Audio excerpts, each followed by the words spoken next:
Namaste everyone. Welcome back to the channel. Today, we're going deeper into the world of heat exchangers. We've talked about the importance of these workhorses in our previous video, but today, we're focusing on something critical: shutdowns. Now you might be thinking, why do we need to shut down something that's working perfectly? Well, just like our bodies need rest, even the most robust machines need a break. Planned shutdowns are not just about fixing problems. They're about ensuring peak performance and preventing major issues down the line. Unplanned shutdowns due to unexpected failures can be a nightmare. They disrupt production, lead to financial losses, and can even compromise safety. That's why proactive maintenance is key. It's like getting a regular health checkup. It helps us identify and address potential problems before they become serious. Let's break down the shutdown process.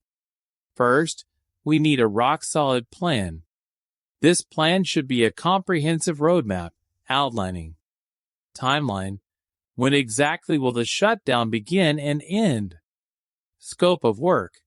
What specific tasks need to be performed? Are we talking about a simple inspection, a major overhaul, or something in between? Resource allocation. Do we have the right tools, equipment, and spare parts readily available? Team assembly. We need a skilled team with expertise in heat exchanger maintenance, including technicians, engineers, and safety personnel.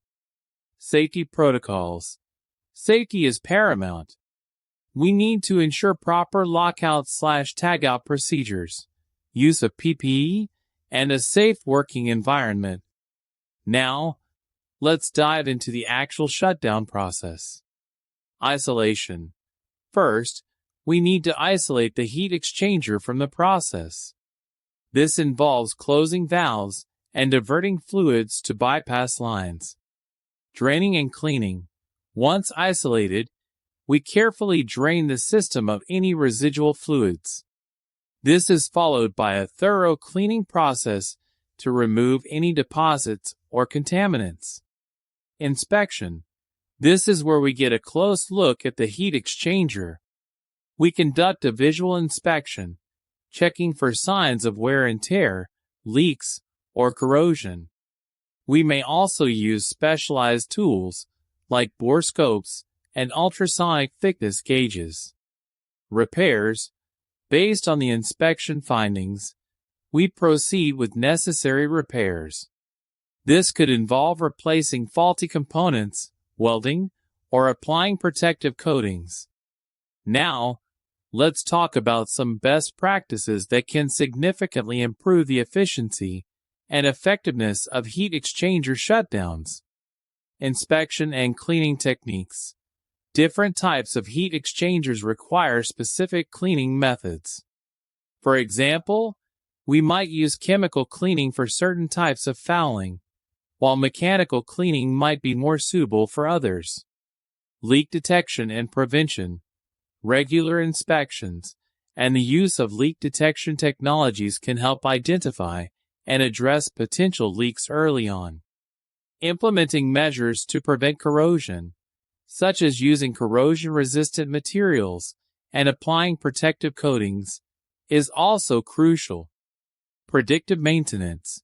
By monitoring key parameters like vibration, temperature, and pressure, we can predict potential problems before they occur, allowing for more proactive and less disruptive maintenance. Finally, it's time to bring the heat exchanger back online. Startup. We gradually reintroduce fluids to the system, closely monitoring pressure and temperature. Commissioning. Once the system is back online, we conduct a thorough performance check to ensure it's operating as expected. Transition. We gradually transition back to normal operating conditions, closely monitor all parameters. By following these steps and best practices, we can ensure that heat exchanger shutdowns are not just necessary evils, but rather planned and efficient operations that contribute to optimal plant performance and longevity. Thank you for watching. For more information and expert advice, visit our website or connect with us on social media.